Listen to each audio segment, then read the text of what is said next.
Hello, everybody. Dale Dickerson, Coach Jason Russell.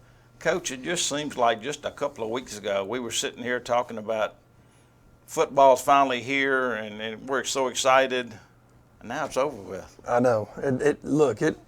We try to tell our guys, how fast it goes. These guys that are seniors this year, and 4 years ago they thought, hey, they had a lifetime of playing football ahead of them, and they've got 4 years. Oh, that's going to take forever, and it doesn't. It really doesn't. And then individual seasons, they go by so fast. You're so busy during the season. It's kind of one of those things where you got your head down and you're just working, and all of a sudden it's okay. Hey, season's we're winding this thing down, and it's different. So it is.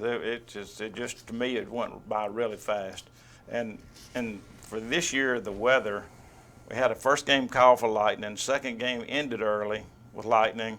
We had a hurricane type winds at Horn Lake, and then the final game again rain just about the whole first half. So yeah. It's just been a tough year to playing conditions for us. Well, yeah, and I think our statistics are going to be down this year because of that. As far as offense goes, it's tough to do that. I thought we came in the year, we had some really good backs, but we had some inexperience and some youth up front, and we had some really good players, but we had some young guys having to play up front on the offensive line. So we needed to be able to throw the football throughout this season and be a balanced offense. And unfortunately, we got a really bad draw on the weather, and that made things really difficult at times. Even down into the last game of the season, like you mentioned, the weather. We had a reverse pass, which was simply a wet football.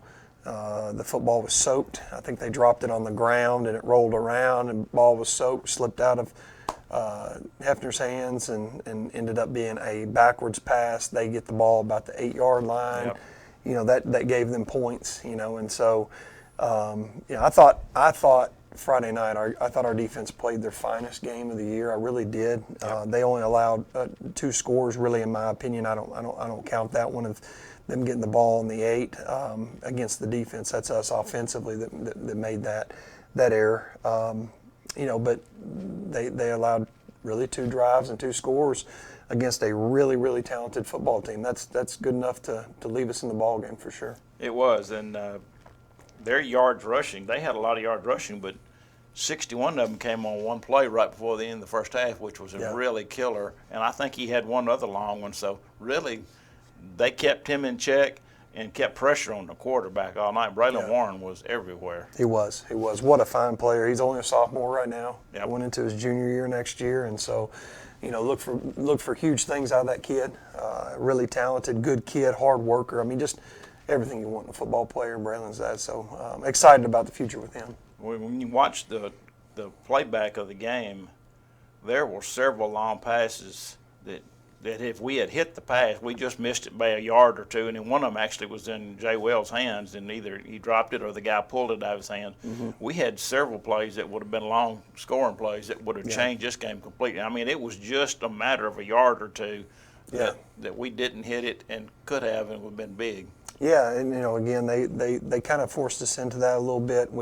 We struggled to run the football on Thursday night, and so we had to throw it a little bit more. And like you said, we were really close on a couple plays. We had one where it was in his hands, and I thought their defender did a good job of raking the ball and separated the ball from Jay's hands. And we had a couple others that were in the end zone that were just barely we missed on.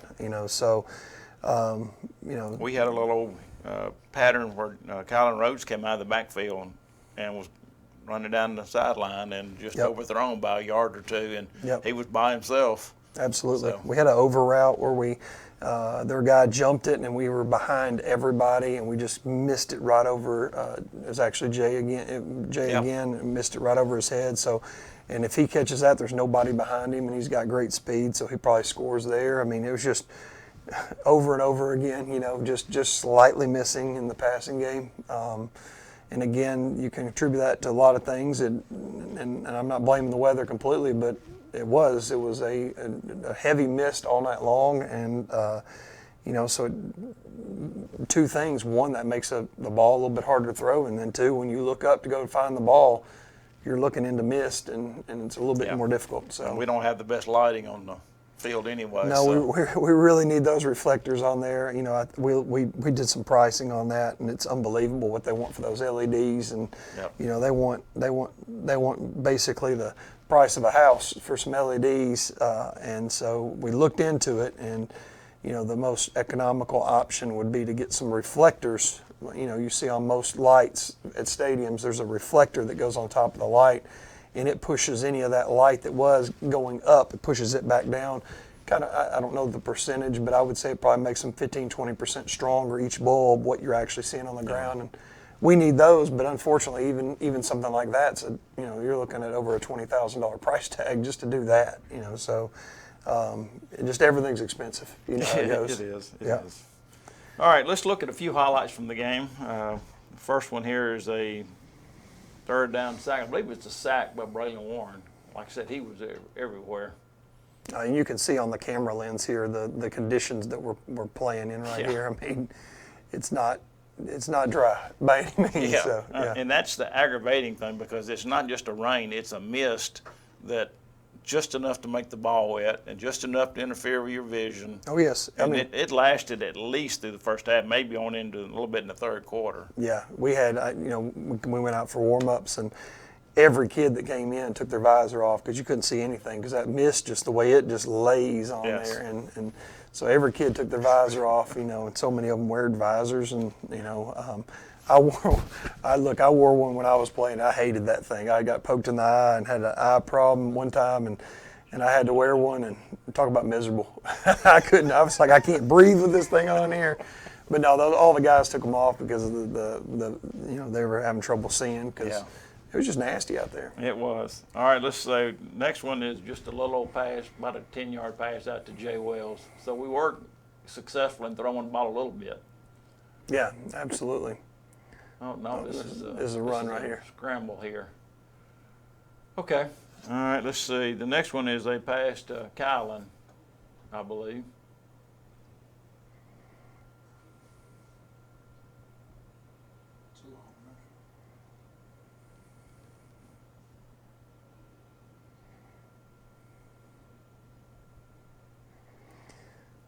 Yeah, misdirection there. Yeah, a little misdirection here. We had this, you know, we've worked this for a few weeks, and we actually threw it against South Panola. We fell down. We had a really good setup on it. The running back got caught up in the offensive lineman's legs, so we recycled it, brought it back this week. We actually hit that play twice. Yeah, I was going to say it's twice. For 2 big first downs, and just barely, very close to scoring, because we almost had it. Everybody there, they're a fast defense, and they pursue really well. Anytime you see a team like that, you try to do something to reverse the field, and we felt like that was an advantage for us in how we were protected. That was noticeable on their defense, that they were really good at pursuing the ball, because it was not just a tackler, it was 2 or 3 guys just about around the ball every time. That's right. They were. All right, let's see. Next one, I believe they fumbled the ball here. We're talking about how bad it was, and I think they fumbled a couple of times, almost back to back. Yeah. Recovered one of them. We got this one, I believe. Yeah. Yeah, big play right there, big turning point for us. Yep, absolutely. All right, this next one, I believe, is maybe a pass to Jay.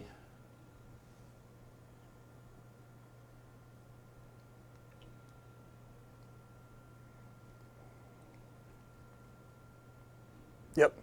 Just keep scramble and a really good throw and catch. Absolutely. With those conditions. Yep. Under duress, those conditions, you know, that kid has done nothing but impress all season long, and you know, good job by Jay on the scramble drill, finding space and getting open, and you know, when you do that, you know, it's we really talked before the broadcast here today that Thomas was basically playing on one leg, because that ankle still noticeably bothered him all night long. So you know, he did good for what he was able to do in his physical condition. Oh, there's no doubt about it. I'm so proud of that kid and the way he competed all year long, and being a tough kid and going out there and competing on an ankle that wasn't 100%, and in a big ball game, and having to scramble and move around in the pocket. I mean, that's you know, credit to him. Yep.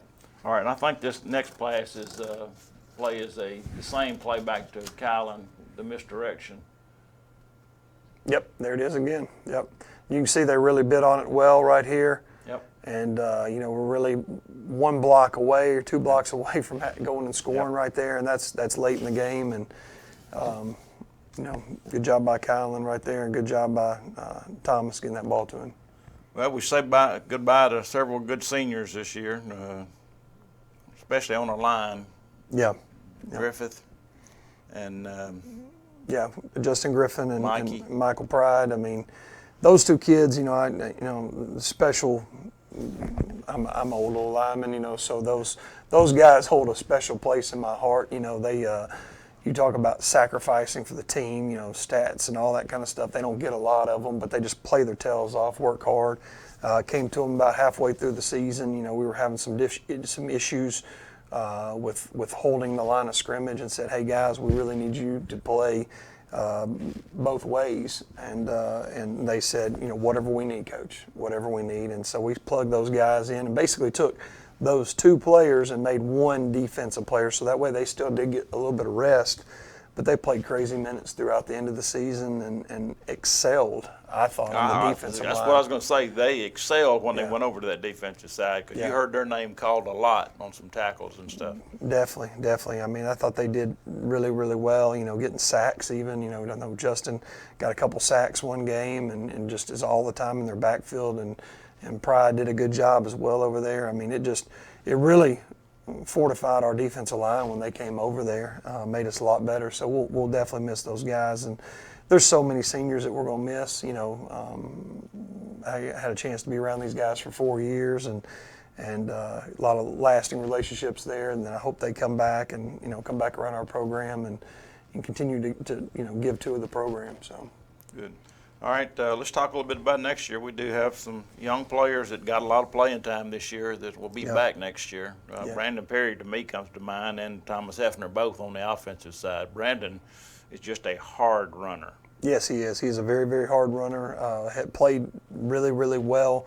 Had a big touchdown score against Saltillo. He played a bunch in that game versus Horn Lake. Played really, really well. Was a real tough player for us, and getting us right down to a chance to win that game right at the end. And so he's going to be a really good one coming back. Of course, we mentioned Thomas. Thomas will only be a sophomore next year, and what a talent for a kid to do what he did this year as a freshman. And we've got all kinds of guys coming back. Ja'Cory Nolan at receiver.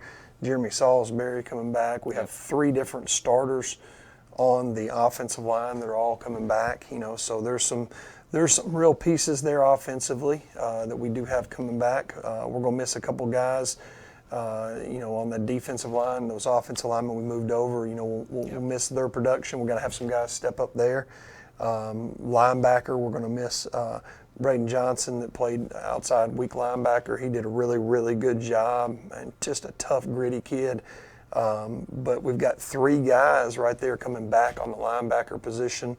We've got 1 guy coming back in the secondary out of 4, so we got to find some answers there. So that's going to be a big thing for us. But we've got some pieces coming back. We've just got to put some guys around it, and some kids are going to have to step up. And what you see is that difference between that freshman year to that sophomore year, and then that sophomore year to junior year. You see such a maturation of kids. They change so much, and so that's going to be exciting to watch those kids grow up and see who's ready to step up next year.